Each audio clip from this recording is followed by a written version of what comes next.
उत्सव हमारे जीवन में उत्साह भरते हैं। जीवन की निरस्ता और एक रसता के अंदर आनंद उत्पन्न करना ही उत्सवों का उद्देश्य होता है। उत्सव के मिथकीय स्वरूप होते हैं और हर उत्सव के पीछे जो मिथकीय स्वरूप होता है उसके पीछे एक संदेश छुपा होता है और उस संदेश को हमें प्राप्त करना चाहिए। आज होली का उत्सव है और होली से जुड़े हुए जो मिथक हैं वो है हिरण्यकश्यप, होलिका और प्रहलाद। हिरण्यकश्यप का मतलब होता है, हिरण्य का मतलब होता है सोना और कश्यप का मतलब होता है कछुआ, यानी सोने का कछुआ। कछुआ जिस तरह से धीमे चाल से चलता है उसी तरह से सोना यानी संपत्ति, धन, वैभव, ऐश्वर्य ये भी हमारे जीवन में धीरे धीरे प्रवेश करते जाते हैं।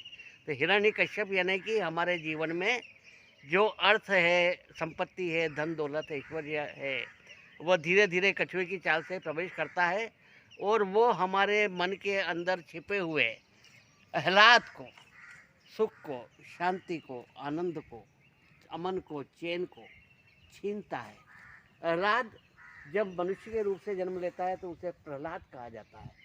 तो हिरण्यकश्यप प्रहलाद का इसलिए शत्रु है क्योंकि जहाँ संपत्ति रहती है वहाँ शांति नहीं रहती है।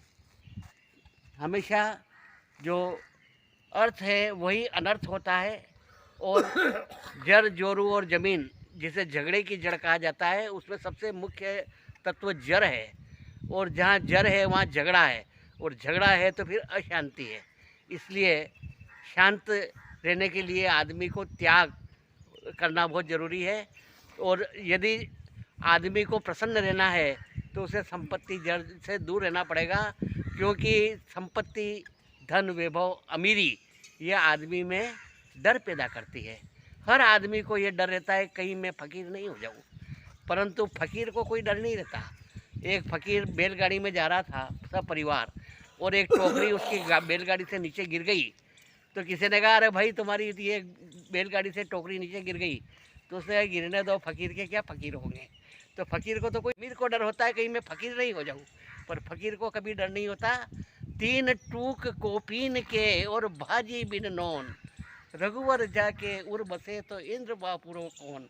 जो आदमी इतने त्याग में जीवन को जीता है उसके सामने इंद्र का ऐश्वर्य भी कहीं नहीं लगता है। अभाव में आभा न उतरी है चेहरे की, जरूरतों को मारकर जमीर को जिलाया है। भूख की भनक ना लगे किसी को भी इसलिए फाके में हरदम ये फ़कीर मुस्कुराया है। तो जो मुस्कुराहट आती है वो फ़कीरी में आती है। अमीर आदमी तो हमेशा तनावग्रस्त रहता है, फ़कीर गरीब हमेशा सुखी रहता है और अमीर हमेशा दुखी रहता है। इसलिए ये हिरण्यकश्यप हमारे जीवन के अंदर प्रवेश न करें।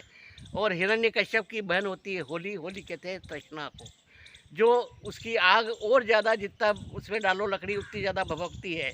जितना आदमी अपने पैसे को कमाता जाता है वैसे वैसे उसकी तृष्णा बढ़ती जाती है। लखपति करोड़पति बनना चाहता है, करोड़पति अरबपति बनना चाहता है। तो ये तृष्णा जो है वो हिरण्यकश्यप की बहन है और वो उस अमीरी को और भड़काती है और वो तृष्णा जो है वह भी यह काम करती है कि आनंद जो है वो उससे दूर रहे, इसलिए वो उसे जलाने की कोशिश करती है। अब प्रहलाद हमेशा क्यों बच जाता है? इसलिए बच जाता है कि वह हमेशा इस ऐश्वर्य से, धन से, दौलत से, संपत्ति से, राज भोग से हमेशा दूर रहता है और त्याग, तपस्या और प्रभु भक्ति, उपासना, साधना इन सभी को वो अपनाता है। इसलिए प्रहलाद के ऊपर मतलब इसका कोई असर नहीं होता है और हमेशा वो बच जाता है। दीपावली एक अमीरों का त्यौहार है क्योंकि उसमें लक्ष्मी की पूजा की जाती है और लक्ष्मी की पूजा की जाती है, नए कपड़े पहने जाते हैं, मिठाइयाँ खाई जाती है, पटाखे छोड़े जाते हैं। तो सभी में अर्थव्यवस्था पैसा चाहिए, परंतु होली एक गरीबों का त्यौहार होता है। इसमें आदमी को नए कपड़े पहनने की कोई आवश्यकता नहीं है। फटे पुराने कपड़े, आदमी नए होते हुए भी फटे पुराने कपड़े पहन करके घर से बाहर निकलता है और उसके बाद में उसको पैसे की ज़रूरत नहीं है। 5 रुपए का रंग, 10 रुपए की भंग और दिन भर करो हुड़दंग।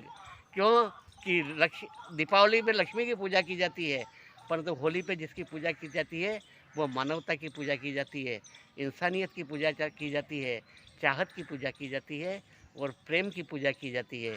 इस हमेशा गरीबों का त्यौहार है, इसे आनंद और उत्साह से मनाएं, सामाजिक सरलता को उसमें फैलाएं। आओ हम दुश्मनी को दोस्ती बना डालें, आओ आज रास्तों से दूरियां मिटा डालें, चाहत के रंगों से सजाए जिंदगी अपनी और नफरत को होली की आग में जला डालें। आप सभी को अनंत होली की शुभकामनाएं। धन्यवाद।